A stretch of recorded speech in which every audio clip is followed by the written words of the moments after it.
राधे राधे भक्तों, जय श्री कृष्णा, जय श्री बांके बिहारी लाल की जय।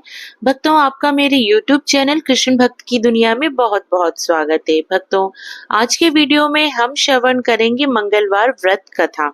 भक्तों, ज्येष्ठ मास में पड़ने वाले मंगलवारों को हम बड़े मंगलवार कहते हैं या बुढ़वा मंगलवार कहते हैं।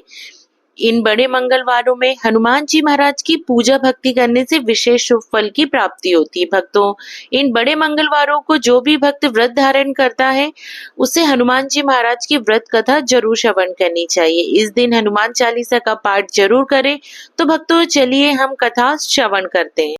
व्यास जी ने कहा, एक बार नैमिषारण्य तीर्थ में 80,000 मुनि एकत्र होकर पुराणों के ज्ञाता श्री सूत जी से पूछने लगे, हे महामुनि, आपने हमें अनेक पुराणों की कथाएं सुनाई है। अब कृपया करके हमें ऐसा व्रत और कथा बताएं जिसके करने से संतान की प्राप्ति हो तथा मनुष्यों को रोग, शोक, अग्नि, सर्व दुख आदि का भय दूर हो, क्योंकि कलयुग में सभी जीवों की आयु बहुत कम है। फिर इस पर उन्हें रोग, चिंता के कष्ट लगे रहते हैं, तो फिर वह श्री हरि के चरणों में अपना ध्यान कैसे लगा सकेंगे। श्री सूत जी महाराज बोले, हे मुनियों, आपने लोक कल्याण के लिए बहुत ही उत्तम बात पूछी है। एक बार युधिष्ठिर ने भगवान श्री कृष्ण से लोक कल्याण के लिए यही प्रश्न किया था। भगवान श्री कृष्ण और युधिष्ठिर का संवाद तुम्हारे सामने कहता हूँ, ध्यान पूर्वक सुनो। एक समय पांडवों की सभा में श्री कृष्ण जी बैठे हुए थे। तब युधिष्ठिर जी ने भगवान श्री कृष्ण से प्रश्न किया, हे प्रभु, हे नंद नंद गोविंद, आपने मेरे लिए अनेकों कथाएं सुनाई हैं। आज आप कृपया करके ऐसा व्रत या कथा सुनाएं जिसके करने से मनुष्य को रोग, चिंता का भय समाप्त हो और उसको पुत्र की प्राप्ति हो। हे प्रभु, बिना पुत्र के जीवन व्यर्थ है। पुत्र के बिना मनुष्य नरकगामी होता है। पुत्र के बिना मनुष्य पितृ ऋण से छुटकारा नहीं पा सकता है, ना ही उसका पुत्र नामक नरक से उद्धार हो सकेगा। अतः पुत्रदायक व्रत बतलाएं। श्री कृष्ण भगवान बोले, हे राजन, मैं एक प्राचीन इतिहास सुनाता हूँ, आप उसे ध्यान पूर्वक सुनो। कुंडलपुर नामक एक नगर था। उसमें नंदा नामक एक ब्राह्मण रहता था। भगवान की कृपा से उसके पास सब कुछ था, फिर भी वह दुखी था। इसका कारण यह था कि ब्राह्मण की स्त्री सुनंदा के कोई संतान ना थी। सुनंदा पतिव्रता थी, भक्ति पूर्वक श्री हनुमान जी की आराधना करती थी। मंगलवार के दिन व्रत करके अंत में भोजन बनाकर हनुमान जी का भोग लगाने के बाद स्वयं भोजन करती थी। एक बार मंगलवार के दिन ब्राह्मणी गृह कार्य की अधिकता के कारण हनुमान जी को भोग ना लगा सकी, तो इस पर उसे बहुत दुख हुआ। उसने कुछ भी नहीं खाया और अपने मन में प्रण किया कि अब तो अगले मंगलवार को ही हनुमान जी को भोग लगाकर अन्न जल ग्रहण करूंगी। ब्राह्मणी सुनंदा प्रतिदिन भोजन बनाती, श्रद्धा पूर्वक पति को खिलाती, परंतु स्वयं भोजन नहीं करती और मन ही मन श्री हनुमान जी की आराधना करती थी। इस प्रकार 6 दिन गुजर गए और ब्राह्मणी सुनंदा अपने निश्चय के अनुसार भूखी प्यासी निराहार रही। अगले मंगलवार को ब्राह्मणी सुनंदा प्रातः काल ही बेहोश होकर गिर पड़ी। ब्राह्मणी सुनंदा की ससीम भक्ति के प्रभाव से श्री हनुमान जी बहुत प्रसन्न हुए और प्रकट होकर बोले, देवी सुनंदा, मैं तेरी भक्ति से बहुत प्रसन्न हूँ, तू उठ और वर मांग। सुनंदा अपने आराध्य देव श्री हनुमान जी को देखकर आनंद की अधिकता से विठल हो श्री हनुमान जी के चरणों में गिरकर बोली, हे प्रभु, मेरी कोई संतान नहीं है, कृपया करके मुझे संतान प्राप्ति का आशीर्वाद दे, आपकी अति कृपा होगी। श्री महावीर जी बोले, तेरी इच्छा पूर्ण होगी, तेरे एक कन्या पैदा होगी, उसके अष्टांग प्रतिदिन सोना दिया करेंगे। इस प्रकार कहकर श्री महावीर जी अंतर ध्यान हो गए।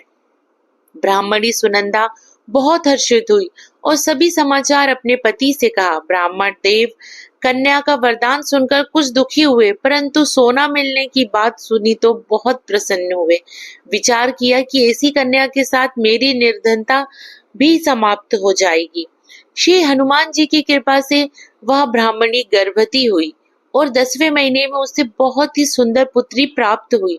यह बच्ची अपने पिता के घर में ठीक उसी तरह से बढ़ने लगी जिस प्रकार शुक्ल पक्ष का चंद्रमा बढ़ता है। 10वें दिन ब्राह्मण ने उस बालिका का नामकरण संस्कार कराया। उसके कुल पुरोहित ने उस बालिका का नाम रत्नावली रखा, क्योंकि यह कन्या सोना प्रदान किया करती थी। इस कन्या ने पूर्व जन्म में बड़े ही विधान से मंगल देव का व्रत किया था।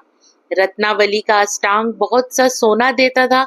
उस सोने से नंदा ब्राह्मण बहुत ही धनवान हो गया। अब ब्राह्मणी भी बहुत अभिमान करने लगी थी। समय बीतता रहा।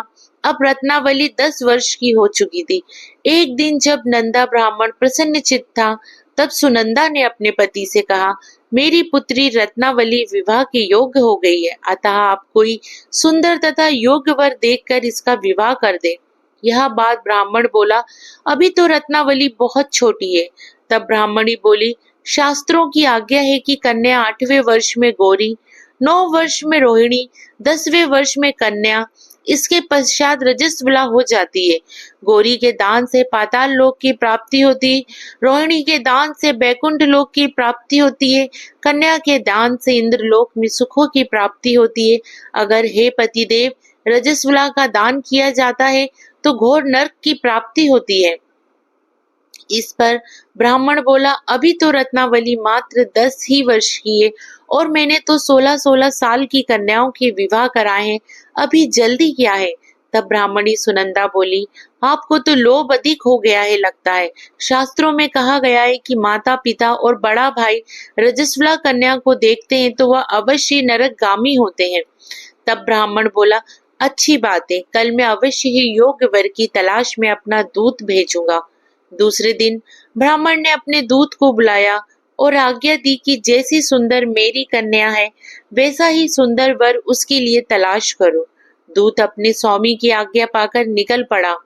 पंपई नगर में उसने एक सुंदर लड़के को देखा। यह बालक एक ब्राह्मण परिवार का बहुत गुणवान पुत्र था। इसका नाम सोमेश्वर था। दूत ने इस सुंदर व गुणवान ब्राह्मण पुत्र के बारे में अपने स्वामी को पूर्ण विवरण दिया। ब्राह्मण नंदा को भी सोमेश्वर अच्छा लगा और फिर शुभ मुहूर्त में विधि पूर्वक कन्यादान करके ब्राह्मण ब्राह्मणी संतुष्ट हुए। परंतु ब्राह्मण के मन में तो लोभ समाया हुआ था। उसने कन्यादान तो कर दिया, पर वह बहुत खिन्न भी था। उसने विचार किया कि रत्नावली तो अब चली जाएगी और मुझे इससे जो सोना मिलता था वह अब मिलेगा नहीं। मेरे पास जो धन था कुछ तो इसके विवाह में खर्च हो गया और जो शेष बचा है वह भी कुछ दिनों पश्चात समाप्त हो जाएगा। मैंने तो इसका विवाह करके बहुत बड़ी भूल कर दी। अब कोई ऐसा उपाय हो कि रत्नावली मेरे घर में ही बनी रहे, अपनी ससुराल ना जावे। लोभ रूपी राक्षस ब्राह्मण के मस्तिष्क पर छाता जा रहा था। रात भर अपनी शैया पर बेचैनी से करवटें बदलते बदलते उसने एक बहुत ही क्रूर निर्णय लिया।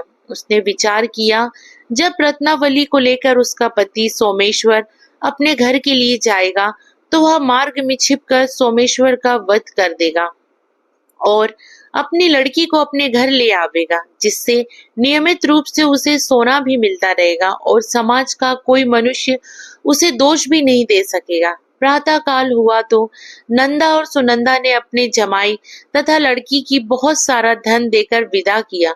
सोमेश्वर अपनी पत्नी रत्नावली को लेकर ससुराल से अपने घर की तरफ चल दिया। ब्राह्मण नंदा महालोभ के वशीभूत हो अपनी मति खो चुका था। पाप पुण्य को उसे विचार न रहा था।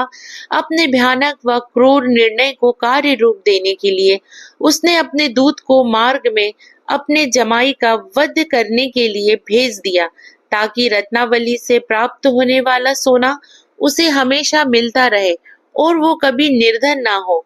ब्राह्मण के दूत ने अपने स्वामी की आज्ञा का पालन करते हुए उसकी जमाई सोमेश्वर का मार्ग में ही वध कर दिया। समाचार प्राप्त कर ब्राह्मण नंदा मार्ग में पहुंचा और रुदन करती हुई अपनी पुत्री रत्नावली से बोला, हे पुत्री, मार्ग में लुटेरों ने तेरे पति का वध कर दिया है। भगवान की इच्छा से आगे किसी का कोई वश नहीं चलता है। अब तू घर चल, वहीं पर रहकर शेष जीवन व्यतीत करना। जो भाग्य में लिखा है वही होगा। अपने पति की अकाल मृत्यु से रत्नावली बहुत दुखी हुई। करुण क्रदन व रुदन करते हुए अपने पिता से बोली, हे पिताजी, इस संसार में जिस स्त्री का पति नहीं है उसका जीना व्यर्थ है। मैं अपने पति के साथ ही अपने शरीर को जला दूंगी और सती होकर अपने इस जन्म को, माता पिता के नाम को तथा सास ससुर के यश को सार्थक करूंगी। ब्राह्मण नंदा अपनी पुत्री रत्नावली के वचनों को सुनकर बहुत दुखी हुआ। विचार करने लगा, मैंने व्यर्थ ही जमाई वध का पाप अपने सिर लिया। रत्नावली तो उसके पीछे अपने प्राण तक देने को तैयार है। मेरा तो दोनों तरफ से मरण हो गया। धन तो अब मिलेगा नहीं। जमाई वध के पाप के फलस्वरूप यम यातना भी भुगतनी पड़ेगी। यह सोचकर वह बहुत खिन्न हुआ। सोमेश्वर की चिता बनाई गई। रत्नावली सती होने की इच्छा से अपने पति का सिर अपनी गोद में रखकर चिता में बैठ गई। जैसे ही सोमेश्वर की चिता को अग्नि लगाई गई, वैसे ही प्रसन्न हो मंगल देव वहां प्रकट हुए और बोले, हे रत्नावली, मैं तेरे पति भक्ति से बहुत प्रसन्न हूँ, तू वर मांग। रत्नावली ने अपने पति का जीवन दान मांगा। तब मंगल देव बोले, रत्नावली, तेरा पति अजर अमर है, यह महाविद्वान भी होगा, और इसके अतिरिक्त तेरी जो इच्छा है वर मांग। तब रत्नावली बोली, हे ग्रहों के स्वामी, यदि आप मुझ पर प्रसन्न हैं तो मुझे यह वरदान दीजिए कि जो भी मनुष्य मंगलवार के दिन प्रातःकाल लाल पुष्प लाल चंदन से पूजा करके आपका स्मरण करे, उसको रोग व्याधि ना हो, स्वजनों का कभी वियोग ना हो, सर्प अग्नि तथा शत्रुओं का भय ना रहे। जो स्त्री मंगलवार का व्रत करे वह कभी विधवा ना हो। मंगलदेव तथास्तु कहकर अंतर ध्यान हो गए। सोमेश्वर मंगलदेव की कृपा से जीवित हो उठा। रत्नावली अपने पति को पुनः प्राप्त कर बहुत प्रसन्न हुई और मंगलदेव का व्रत प्रत्येक मंगलवार को करके व्रतराज और मंगलदेव की कृपा से इस लोक में सुख ऐश्वर्य को भोगते हुए अंत में अपने पति के साथ स्वर्ग लोक को गई। भक्तों, कथा समाप्त हुई। भक्तों, मुझे उम्मीद है कि ये कथा आपने जरूर श्रवण करी होगी। भक्तों, अगर आपको कथा का ये वीडियो पसंद आया हो तो वीडियो को लाइक व शेयर कीजिए। आप सभी भक्तों पर हनुमान जी महाराज की कृपा बने रहे। भक्तों, आप सभी को प्रेम पूर्वक राधे राधे।